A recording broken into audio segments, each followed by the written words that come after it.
Guys আমার প্রতিষ্ঠানে আমার খাবার চলে আসছে বাসা থেকে। তো এখানে পাঠিয়েছে ভাত, আর হচ্ছে এখানে আছে চিচিঙ্গা ডিম দিয়ে ভাজি, এটা হচ্ছে ডাল ভর্তা, এটা হচ্ছে শুটকি ভর্তা, আর এখানে আছে কাতলা মাছ আলু দিয়ে রান্না করা ঝোল, একটু ভুনা ভুনা। তো এই হচ্ছে আমার আজকের দুপুরের খাবার। তো গাইস, আসলে আমার একটা প্রতিষ্ঠান আছে, সেখানে রোজ আসা লাগে। তো মাঝে মধ্যে দেখা যায় যে এখানে বসেই খেয়ে নিতে হয়, বাসায় যেতে পারি না।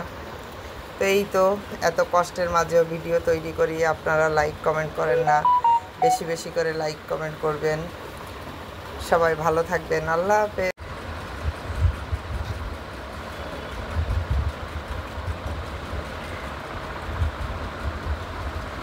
বিসমিল্লাহ।